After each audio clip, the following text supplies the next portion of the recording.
Mathieu à la une ce matin, les confidences que vous a fait Woody Allen hier. Woody Allen qui est à Paris pour la promotion de son nouveau film. Il vous a déjà confié l'histoire du suivant. Eh oui, alors d'abord Wonder Wheel qui sortira donc le 31 janvier. Effectivement, ça se passe à Coney Island à New York avec encore une fois une histoire familiale, d'amour, de trahison portée notamment par Kate Winslet et Justin Timberlake. Et comme Woody Allen tourne un film par an, eh bien il a déjà terminé le suivant qui s'appellera A Rainy Day in New York et il nous confie l'histoire.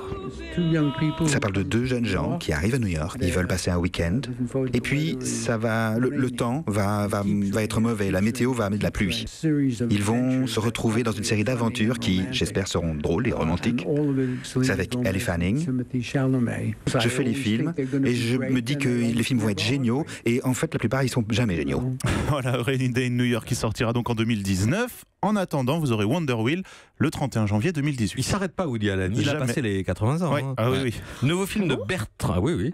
20 ans, Woody Allen. Et en pleine forme. Oui. Oh, wow. Le nouveau film de Bertrand Blier va réunir à l'écran Gérard Depardieu et Christian Clavier. Il y a 15 ans qu'il ne s'était pas retrouvé au cinéma. À l'époque, c'était pour Astérix et Obélix Mission Cléopâtre. Alors cette fois, le film s'appellera Convoi exceptionnel et racontera l'histoire d'un homme qui en rencontre un autre qui porte le scénario de sa vie sous le bras.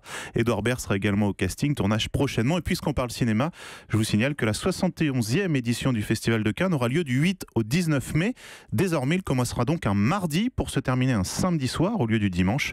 Objectif, plus de prestige, explique son président. Pierre Lescure, on a appris cette nuit la mort du chanteur et compositeur de jazz américain Jon Hendrix. Oui, baptisé le poète du jazz, c'est lui qui avait inventé le vocalise. Vous savez, cette technique qui consiste à jouer avec la voix des solos instrumentaux. Il avait aussi fondé le légendaire trio Lambert, Hendrix and Ross avec ses deux camarades. Jon Hendrix est mort à l'âge de 96 ans après avoir sorti au total 13 albums. Music in the air can be heard wherever you go. Every breeze through a tree can conceivably be a song you know. Et puis on a également appris la disparition de Jean Anglade, surnommé le Pagnol auvergnat.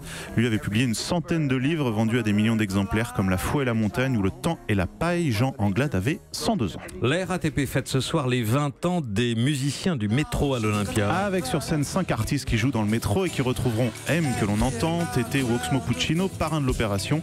Beaucoup de chanteurs et musiciens ont commencé sous terre dans le tunnel comme Benjamin Clementine, Ben Harper, Zaz ou Kezia Jones. Depuis sa création, la RATP a reçu plus de 60 000 candidatures de musiciens. Le concert de ce soir affiche déjà complet et les bénéfices seront reversés à Emmaüs. 2 nouvelles séries voient le jour aujourd'hui sur Canal et Netflix. Oui, avec Snowfall sur Canal+, qui revient sur les ravages du crack dans les quartiers pauvres de Los Angeles dans les années 80. On suit un adolescent, fils de bonne famille, bon élève, qui va essayer de faire carrière dans le trafic et va croiser la route d'un agent de la CIA et d'un catcheur mexicain sur le retour.